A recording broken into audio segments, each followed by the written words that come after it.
Good evening, everyone. Thank you so much for the 4 presidential candidates who had both the political commitment and the political courage to be part of this conversation. Expertise is on foreign policy and defense and security, so my first question will be within the rubric of these issue areas. All right. If the Quad were to become a collective security alliance, you, as our country's chief architect of our foreign policy, are you going to make the Philippines as a member of the Quad? Senator Marcos? And why not? I think any of these agreements we should, of course, encourage, as long as it is very clear to us what is the advantage to the Philippines. What the professor just mentioned was she spoke about the great powers trying to carve out spheres of influence. I reject that model that I believe no longer applies in the geopolitics of the modern world. The old Cold War thinking. We have to ply our own way.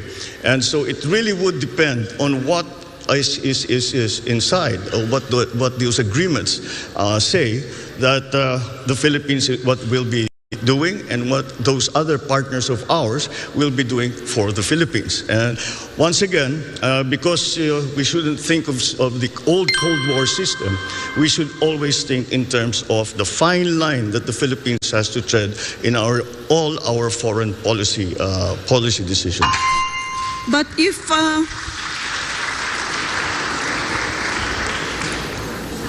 Mr. Marcos, if you reject the concept of spheres of influence, does that mean you're going to scuttle the Mutual Defense Treaty when you become President of the Republic? By no means.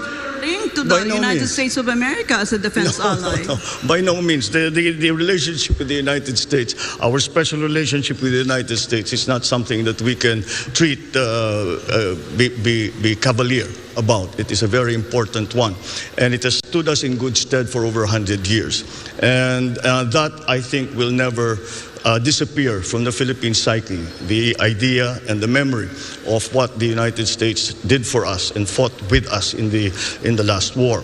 And so that is a specific part of our foreign policy. But then as we approach, we know that we are a hot spot right now. The West Philippine Sea is a hot spot in geopolitics right now. And that is why we still have to find our own line in terms of all of these arrangements. Except the one simple principle is that we will not cede 1 square inch of the Philippines to any country. Karen, do I have time for one more follow-up with Mr. Marcos? Yes, Professor Carlos. Yeah. Okay, if that is the stance that you have taken, Mr. Marcos, suppose you have a situation where China is trying to, take us in, embrace us within its sphere of influence. How would you react as our chief architect of our foreign policy? Once again, in terms of specifically to China, the correct approach still seems to be one of engagement. And no matter what the superpowers are trying to do, we have to work in the interest of the Philippines, and we cannot allow ourselves to be part of the foreign policy of any other country. And we have to have our own foreign policy. So again, whatever the superpowers do, we as a highly strategic having a highly strategic geographical location in the world, really have to walk that very, very fine line between these great powers who, I always say, these are great powers, we are in between. If they sneeze at the same time, we disappear from the map. And that is something that we always have to keep in mind.